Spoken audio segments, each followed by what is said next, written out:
La dominance est en génétique une solution entre deux allèles d'un même gène dans laquelle le phénotype des individus hétérozygotes. La dominance est en génétique une relation entre deux allèles d'un même gène dans laquelle le phénotype des individus hétérozygotes. Mais arrête! Mais non! Va en chercher un dans ta chambre, t'en as plein. La dominance est en génétique une relation entre deux allèles d'un même gène dans laquelle le phénotype des individus hétérozygotes est déterminé intégralement par l'un des allèles sans contribution du second. Les deux allèles sont qualifiés de dominants et récessifs l'un par rapport à l'autre. Waouh! Et coucou tout le monde! Comme vous l'avez compris, dans cette vidéo on va parler de génétique. Mais pourquoi on va parler de génétique? Parce qu'il y a encore des imbéciles qui arrivent à dire dans mes vidéos que Eliora n'est pas ma fille.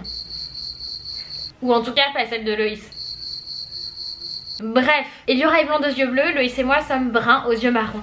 On a tous les deux une peau relativement mate, moi un peu plus que lui. Eliora a une peau complètement blanche. Eliora, tu fais coucou? Non, là-bas, coucou. Comment elle s'appelle, maman? Oui. Donc en fait j'étais en train de vous chercher une définition. Voilà. Je vois que je suis pas la seule à chercher. Je pense qu'il y en a certaines qui ont fait des recherches quand même. Je vais essayer de vous trouver une explication en fait scientifique et après je vais vous faire ma petite vulgarisation à moi.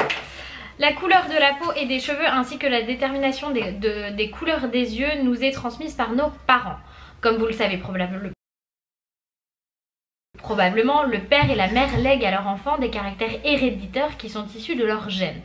Chaque gène est principalement composé d'un segment d'ADN ou acide désoxyribonucléique et de chromosomes. Lorsque le spermatozoïde du papa féconde l'ovule de la maman, les 23 chromosomes du père s'associent aux 23 autres chromosomes de la mère. Afin de donner naissance à une nouvelle cellule humaine, chaque chromosome fonctionne par paire, nous avons donc 2 allèles par chromosome. Niveau SVT, collège. Le processus de transmission héréditaire. Comme dans tous les cas de transmission héréditaire, comme la transmission du groupe sanguin, l'enfant reçoit l'un des 2 allèles de la mère et un des 2 allèles du père. Il faut savoir qu'il existe que certains caractères sont dits dominants, c'est-à-dire certains attributs prennent le dessus sur d'autres, ce qui est le cas pour l'allèle des yeux marrons et qui remporte toujours sur l'allèle des yeux bleus. Cas numéro 1. Pour donner des exemples, les 2 parents ont les yeux marrons, on peut supposer que le couple possède 2 allèles marrons, 4 allèles marrons. Dans tous les cas, l'enfant n'aura pas les yeux bleus puisqu'il y a aucune distribution d'allèles bleus. Donc là, c'est si le père et la mère n'ont pas d'allèle avec le caractère des yeux bleus. Si les 4 allèles sont des yeux marrons, et ben il y aura forcément des yeux marrons. Cas numéro 2, la mère possède un allèle bleu et un allèle marron. La mère a bel et bien des yeux marrons puisque l'allèle marron a un caractère dominant sur l'allèle bleu. Et le père a quant à lui 2 allèles marrons. Même si l'enfant hérite de l'allèle bleu de sa mère, l'enfant hérite aussi de l'allèle marron du père qui est dominant sur ses yeux. Et ses yeux seront forcément marrons. Donc ça c'est ce qui se passe. Si du côté de la mère il y a des yeux bleus, même si elle a les yeux marrons, on va dire si la grand-mère de la mère a les yeux bleus, et ben la maman elle aura l'allèle bleu dans ses chromosomes. Et que là du côté du père il n'y a que des allèles marrons. Je sais pas si vous allez comprendre. Donc du coup même s'il n'y a qu'un seul chromosome, même s'il y a un chromosome bleu, en gros on va faire comme ça, et ben l'enfant aura les yeux marrons. Ensuite, cas numéro 3. Le père et la mère possèdent tous les deux un allèle bleu et un allèle marron. Ils ont tous les deux les yeux marrons en vertu du caractère dominant de l'allèle marron.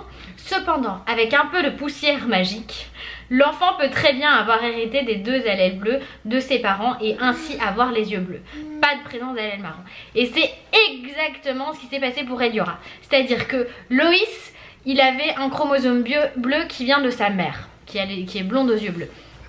Et moi j'avais un chromosome bleu qui vient de mon grand-père paternel qui était blond aux yeux bleus. Et il se trouve que par la magie de la génétique, Eliora a hérité de 4 chromosomes bleus aux cheveux blonds. Voilà. Donc j'espère que cette petite explication vous aura plu. Moi je n'ai pas envie de me justifier, Eliora est bien ma fille, je l'ai portée pendant 9 mois. Voici quelques photos de ma grossesse. Je vous ferai certainement une vidéo sur ma grossesse, comment elle s'est passée, ce que j'ai aimé, ce que je n'ai pas aimé. En tout cas... Tu veux quoi chérie? Tu veux la clé? Mais j'ai pas de clé. En tout cas, que votre enfant soit issu de votre ventre, d'une adoption, d'un remariage, de ce que vous voulez, les enfants restent toujours nos enfants. Là, elle vient de m'arracher la moitié du visage. Peu importe la filiation, qu'elle soit, sanguine ou affective ou du cœur ou de mariage ou de ce que vous voulez, on s'en fiche. Maintenant, sachez que c'est très désagréable de lire que Loïs n'est pas le père d'Eliora ou que je ne suis pas sa mère ou qu'il y a anguille sous roche, qu'on vous ment. C'est quand même complètement dingue de faire ce genre de réflexion, mais c'est pas grave. C'est important de vous l'expliquer, ça vous apportera un petit peu de culture. Je sais pas ce qu'elle me fait. Si vous ne le saviez pas, en tout cas voilà, sachez qu'il y a des gènes dits récessifs et des gènes dits dominants. J'ai l'air complètement débile comme ça, mais c'est pas grave. Et Eliora a hérité de 4 gènes récessifs qui sont devenus des gènes dominants chez... J'espère que cette petite vidéo vous a plu. En tout cas, sachez que le gène de la bêtise n'est pas un gène qu'on transmet. Je crois que c'est naturel chez les enfants. C'est un truc assez héréditaire. Je sais pas si ça se dit. Bref. J'espère que cette petite vidéo vous a plu et qu'elle vous aura appris beaucoup de choses. Je vous fais de gros bisous. Et je vous dis à bientôt dans une prochaine vidéo.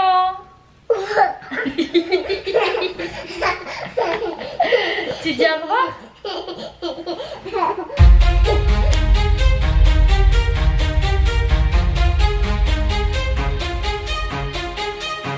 We can shine in a crowd.